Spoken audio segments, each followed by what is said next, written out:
Hey, what is going on, guys, and welcome back to another wheel-to-wheel video. This time it's season 14. Last time we did a wheel-to-wheel video, it was, I believe, season 11 around the Laguna Seca in the Sylvia GR Falls. Now it's season 14, round 1, so a fresh season for us starting. We did do a full season of season 13 previously, just to see if we still had some interest within the league, and thankfully we do. So here we are in the McLaren around Trail Mountain, and more specifically the McLaren 650 GT3.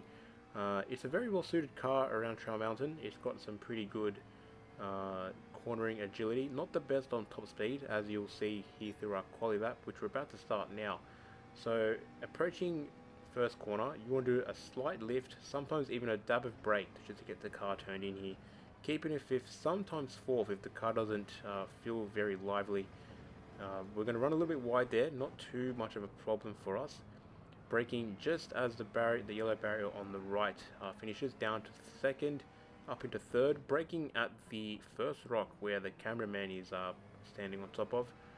Trying to get a little bit of a late apex there, up into third, down into fourth, braking just before the curb on the left finishes, up into third here, dab with the brakes, keeping it in third, trying to get on the power as soon as possible, running that car out wide. And having a slipstream from the car up ahead is very vital here.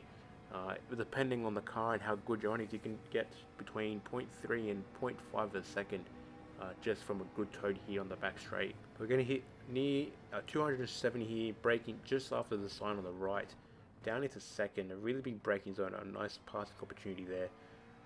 On the power as early as possible, up into third, setting a 1 minute 8.7 in that sector there. Entering that corner, braking just before you pass the tree stump on the left side. Down into second, sometimes first to get a bit more rotation in, getting on the power wide. Just before going to that downhill, going to brake down into second. So can sometimes also be a bit of a late apex to get a good run. Coming to the last two corners here, braking just before that moss on the right side of the rock. Down into first, quick upshift up into second just to dull the power down. Try and avoid hitting that barrier on the outside there. That can, depending on how hard you hit it, it will affect your run down the main straight.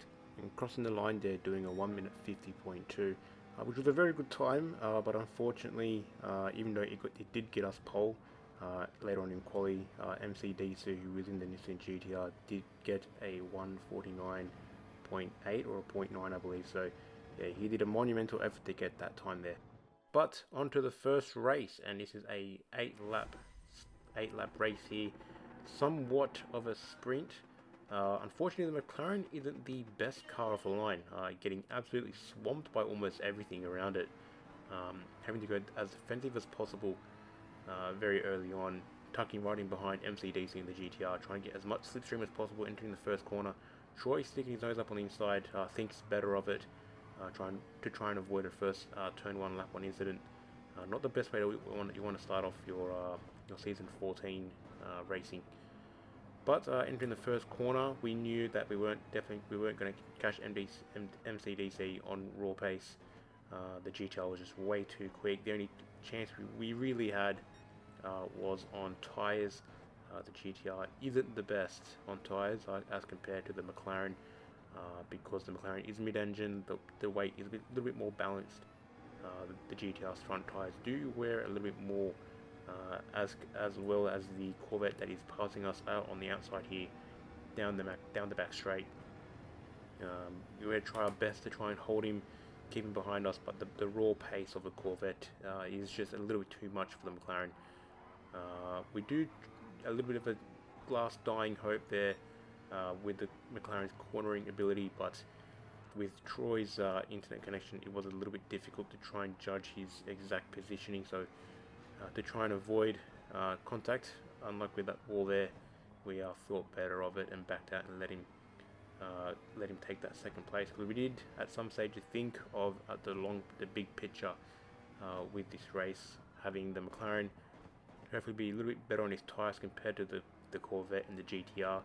We thought we'd better off let them battle each other, even though they are teammates. Points are points between drivers, and they will fight for anything realistically when it comes to a title. So we did tuck in in third. We're already a little bit out of the slipstream here with the Corvette. We're not too far from it. Getting a little bit wrong there in the first sector there. Missing our braking point and our turning point there. That opens the door for Z to come through and try and stick his nose in and try and put us under a little bit of pressure. His 2 is also in the an MR car, it being the Acura NSX. A car that's also very good on his tyres. Not the best on top end. I think it's possibly one of the worst cars to have on top speed. But it is a very agile car in the corners. As you can see, we've already 1.7 out from Troy. We weren't too worried about this. We thought that for sure we would definitely catch him back up in the later stages of the race, probably perhaps around lap 5, lap 6, and so on to the end of the checkered flag. We did know that on pure pace in a race where no tyre wear was available, we knew for sure that we weren't going to be catching the Corvette. We just had to let him drive away and we'd race our own race here. Try and keep our tyres as fresh as possible for that last minute burn to finish and try and pass him. So with multiple ways to try and conserve our tyres, we did a little bit of lifting, coasting, going down the gears as late as possible into the corners, and also trying to upshift out of tight corners especially to try and minimize that wheel spin and burning up extra tread. Trying our best as well to keep ZD right behind us. So coming into here, we're only 3 seconds behind Troy here. ZD does try and stick a move up on the inside there after the back straight, but we managed to outbrake him there. Coming through the downhill right, still sticking ahead of him. Again, we're still trying to close that gap to the Corvette as much as possible. And like we said, like we knew, these last few laps were going to be crucial to us catching that Corvette. Its front tyres were on the verge of death toward the end of this race, and we're now under that 3-second gap in some areas, but the top speed of the Corvette does bring it back out a bit here and there, but throughout the corners, due to its lack of cornering ability and the wear on its tyres, the McLaren and the NSX to some degree were catching up to the Corvette. Coming into the corner after the long straight, Lucky gets a nice move done on ZD, and then now battling, so that'll keep them two occupied for the next few corners, which is perfect for us, so we get to make us focus on Troy up ahead, who that gap is closing. We're almost within that 2-second range. Onto the first sector of that second last lap, lap 7 here. Gap is almost closed down to under 2 seconds as it ticks over just now. And you can see how much confidence and how much quicker we are in through the corners here compared to the Corvette, especially on that right hand there. We managed to carry out so much more speed, and at this point we really knew there was a good chance of being able to catch the Corvette here. And now we knew that we were going to lose a bit of that gap here on the back straight because of the Corvette's raw power compared to the McLaren. I think the McLaren is probably like the 3rd or 4th worst car to have in drag race, whilst the Corvette is I think in the top 10. Still braking at the road sign on the right there, and trying to get as much an advantage with the tyres difference that we have compared to the Corvette. Really closing the gap up here, getting to it within almost a second of the Corvette up ahead. Lucky and ZD are now no longer in the picture at the moment. They're a bit too far back for us to be a little bit concerned about them making a move. So onto the last lap here. Like I said before, we're in that 1 second range of the Corvette up ahead. We're split in the middle between the Corvette and Lucky Goes My Way, both within 1.4, 1.2 in front and behind us, and we really knew we could seriously give the Corvette a bit of a hard time, and especially through this sector here, we were really all over the Corvette there, being able to turn a lot harder, a lot faster, get on the power sooner, brake later, do everything that the Corvette couldn't do. You can see there within that 1 second gap now, getting a little bit twitchy, but unfortunately here, get on the power a little bit too early, hit that outside wall, then bounce off ricochet into the inside wall, and we lose that third position and drop it down to fourth, giving that position to Luck Goes My Way. This also opens the door up for ZD, unfortunately for us. And if you know ZD, he's gonna, he'll make a move and he'll try and make it work. So we try and force him around the outside. He sticks to the outside line. We're gonna take the defensive inside line and try our best to hold off fourth position here, who is also getting a bit of a hassle from Baggins. So there we go. ZD try and make a move again around the outside. We try and hold him up there. And coming through the third last corner here, ZD gets a little bit out of shape, and then unfortunately so does Baggins, who tagged the rear of ZD, who both of them unfortunately spun out, having them drop several positions. On the bright side, this opened up the door for our teammate Uthrolic, who is now promoted up into 5th. He was driving the Porsche for that race, so a 4th and a 5th from Team FSR could have been a 3rd and a 5th. On to race 2 now, which is a 20-lap race with reverse grid and a mandatory soft tyre change. So, reverse grid based off previous results, it being the race 1 results. So if you finished first in the last race, you start at the back of the grid, and if you finished last in the last race, you start at the front of the grid, and everything in between. It's a really good idea. It really gives some exciting racing, and plus it gives those drivers who did have a really poor race 1 to redeem themselves in race 2, as well as proving to the drivers who finished first in the first race that it's not just all about the car, and they actually know how to work their way through a pack. So you can see there our teammate Uthrolic running a little bit wide coming out of the tunnel. There we decided to start on the medium tyre, so we knew, very similar to race 1, that the race would come to us in the long run. So we weren't too busy or too fussed with other drivers making a move on us, and we just take whatever opportunity we could. So with this race, a bit of a tyre saving and a fuel saving race. Good ways to do that: short shift through the gears, stay in the tow, lift and roll, and also carry over the techniques from the last race, such as downshifting as late as possible and upshifting as early as possible out of the corners. So you can see we're still in 12th position, but we're still within a really good pack here. The first couple of drivers have already built up a bit of a gap, but we're not too fussed about that. We know that a lot of other drivers were on the softer tyre. We decided to start on the medium tyre, so we were on the back foot in terms of the tyre compound, but we knew that towards the end of the race we would be on the faster tyre. There were multiple strategies getting thrown around here. There was talks of 1 stops and even 2 stoppers, depending on the car that you drove and how hard you were on your tyres. The Renaults, for example, had to do a 2-stopper because they were extremely tough on their tyres. I believe they had to do a 6 on the softs and another set on the softs again, and then finish it on a medium tyre. Whilst me and the McLaren could start on the mediums, do about 11 laps on the mediums as we passed MCDC and CS Packer, who get tangled up, and unfortunately Uthrolic there. I think that penalty was more inflicted due to avoiding the accident up ahead, so very unfortunate for him to pick up that half-second penalty.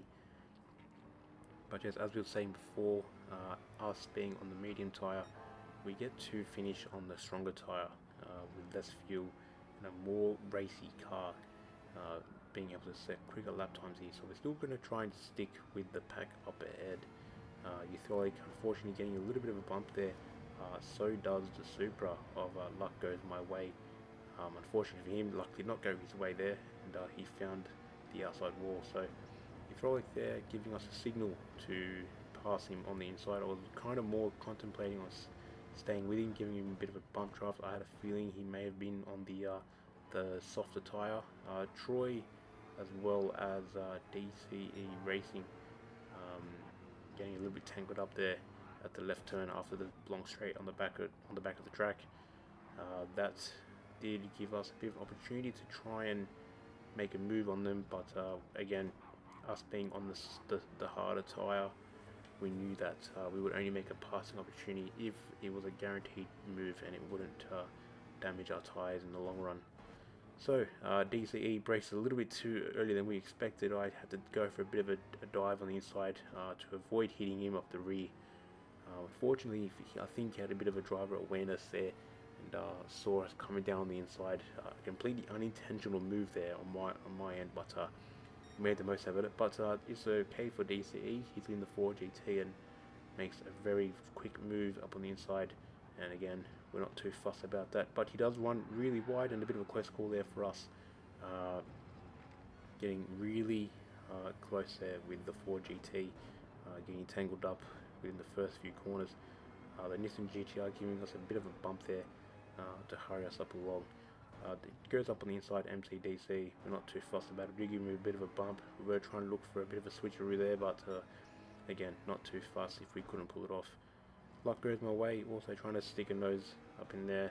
Had a look about it, thought better of it, backed out. He knew that with the top speed of the Supra, he would be breezing by me pretty quickly.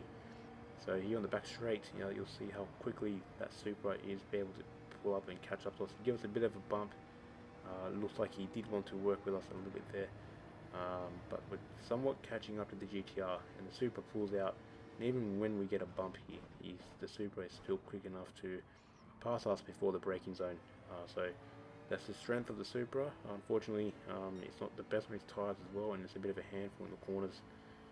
So we tucked back into 9th position here, and we were kind of okay with that position. We knew drivers up ahead, such as Broken Spoke, who is the current race leader, already had a 14-second gap ahead of us, and we knew that he was going to be having to do a two-stopper because the Renault isn't the easiest current tyres. So we knew for sure that we were going to be catching him in the pits.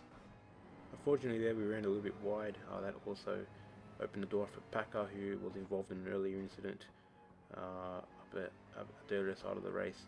Because at this stage we realised here that we were on traction control.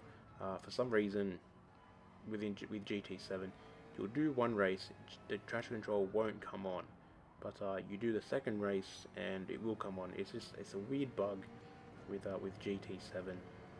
And I'm sure there were a couple of other drivers who may have also been affected by that bug, having the traction control switched on a little bit. And we noticed that because we saw the throttle having a bit of a red overlay on throttle, as well as our lap times were looking a little bit slow. We knew that we could do 153s, maybe 152s on the mediums. So to see a 154 kind of raised an eyebrow. Unfortunately, we realised that a little bit too late, already four laps into the race. May have made up a couple of track positions there had we noticed traction control wasn't on. But Packer in the Alfa Romeo 4C, a car that's really quick, surprisingly, on the straights, and is somewhat easy on its tyres, and it's actually a really nice car to drive. It does have its downfalls compared to some other cars, but or I guess you can say all Group 3 cars do have their ups and downs compared to one another. But behind Packer is Uthrolik, who is currently 11th. So I think he was also on the medium tyre. Packer going up for having a sniff on the inside there, backs out. That does compromise him. With those turns, you really have to think if you want to make that move, because if you do pull out the last very second, it is seriously going to compromise you for the next few set of corners, as Uthrolik is now really up behind Packer there. So had Packer thought about if he wanted to make that move or not and just stuck to it, he probably wouldn't be as much under pressure to Uthrolik. So up ahead here, lap 10, unfortunately luck goes my way. Had spun it coming out of the tunnel. Very easy to do if you do get on the power a little bit too early there. The car is a little bit light with the hill, and the back end can kick out very easily. But we're still in 6th position here.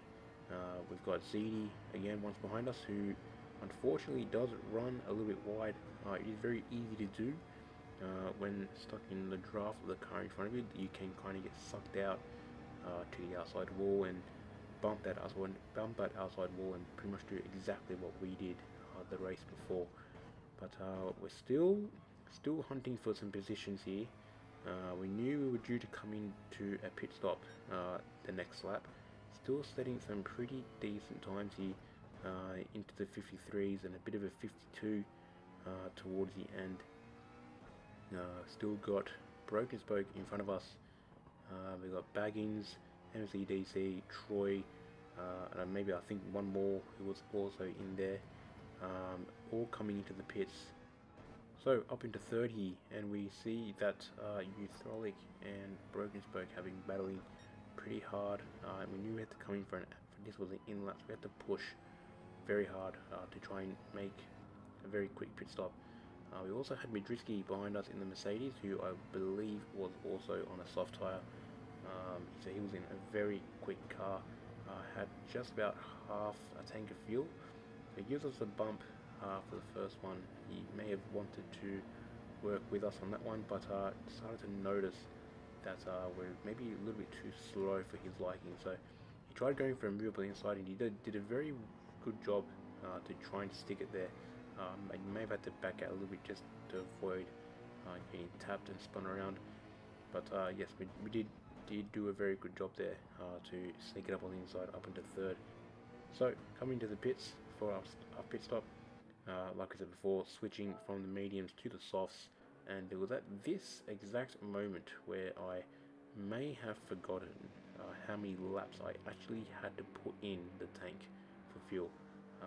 Unfortunately, pressed the X button maybe a lap too soon, and it did compromise us in the long run. So usually how I do my pit stops, I like to put in a little bit extra than I actually need, probably about an extra lap, maybe even 3/4 of a lap, to try and offset that fuel difference. Because with fuel saving, your map adjusts to how you're driving the car. So you may have said I was filling in 8.4, 8.5 laps of fuel, but realistically I wanted to push a little bit harder now. So those 8.4, 8.5 laps of fuel may only be about 7.8 or maybe barely even 8 laps of fuel. So I always try and put in a little bit extra to offset that difference of how many laps I actually need. So I needed about 9 laps of fuel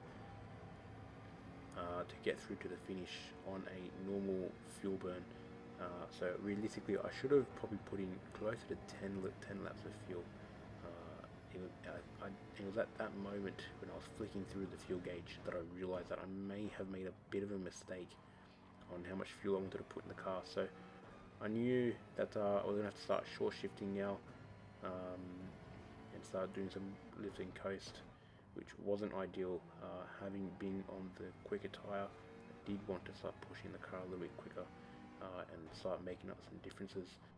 So up ahead, coming to the end of lap 12, Euthrolic does also come into the pits, who is on a medium tyre, and he'll be switching to the soft tyre.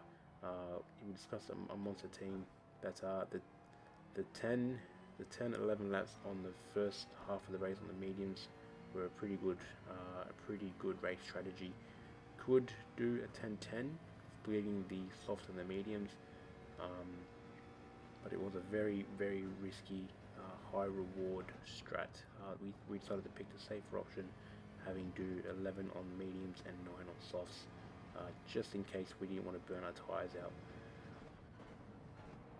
So you can see there, Charlotte coming out of the pits with just over half a tank of fuel, and he's got 55-56% of fuel left in his car, and we're already past halfway. So we knew for sure that we may have made a mistake, most definitely.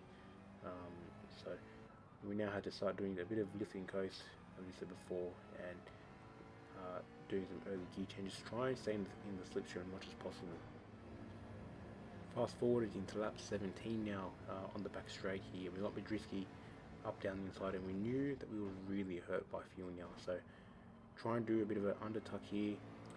Didn't have the power to try and send it back up on the inside of Midriski here. Try and go side by side. But it didn't matter anyway, because Midriski ran a little bit wide here, compromising his exit there.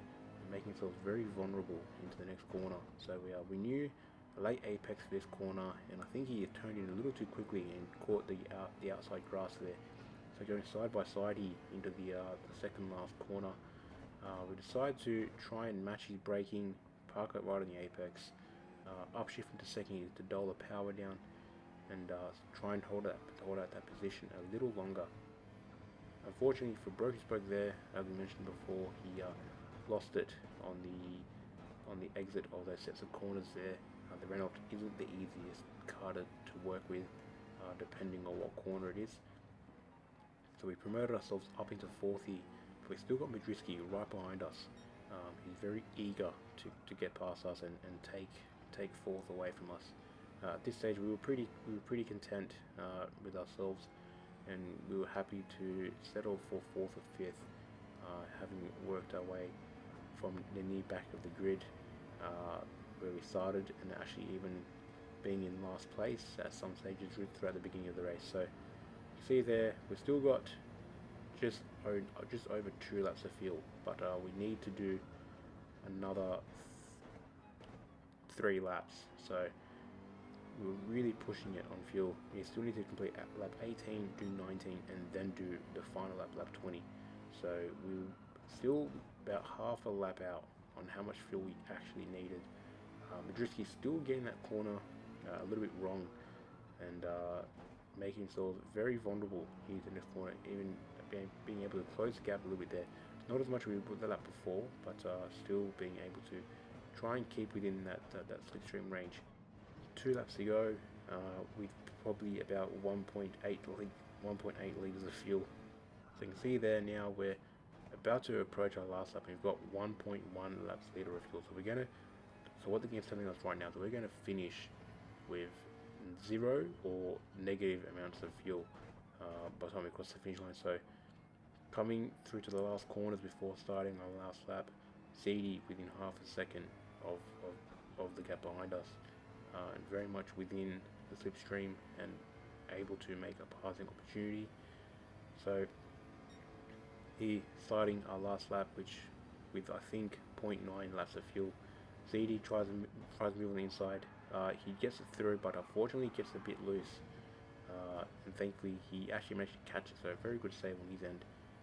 But unfortunately for us, that means he was able to still be there right behind us and make a move if he did get close enough again. So we were trying to find a really hard balance of pushing the car but also being able to save as much fuel as possible.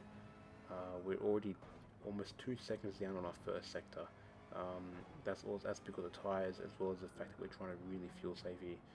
So trying to come onto the back straight here, seeing if we're outside that toe, and I think we were just not within that toe range. So ZD was still able to slowly catch up to us as he started weaving, trying to break that slipstream. We stayed with the inside line. I think he wanted to try take that inside line as well, but we left him there. He tries to take the inside again. We come back around the outside. He really doesn't manage to get the car to pull up again. Get on the inside, it cut him off. Trying to avoid a 2x2. Come to the corner here, park on the apex, and unfortunately for him, he just lost it again on that downhill right turn. Being on the outside there really isn't ideal. But he didn't lose it enough to be a worry. Unfortunately, with 0.2 laps of fuel left, 2 corners to go, 0.1 laps of fuel now. Starting to get really worried. He taking a defensive line in case he goes for a send, blocking that inside apex there just in case, but it does compromise our exit here. 0.1 laps of fuel left. We're now with 0.0. It's now a drag race to the finish. CD is slowly creeping up on us, and we actually ran out of fuel just as we approached the finish line, but we managed to stick it out in front of him, only beating him by 4/100ths of a second. So it was a very good result there on our end, managing to clear CD there and stay in 5th position. Eutrolic also doing very well to also take a 7th there. So a very good drive on our end and a very good recovery to avoid a further deficit to our positions. Switching over to the championship standings now, and we are currently sitting in 3rd position, so a very healthy start to the race. We probably could have finished a little bit higher, or maybe even close the gap to 2nd, but would definitely take where we are now, being third. But switching over to the team championships, and we're also sitting in third place there. So a very good start to our season from a team and solo perspective. If you guys did enjoy the video, be sure to leave a like, subscribe if you are new, and I shall catch you guys in the next one.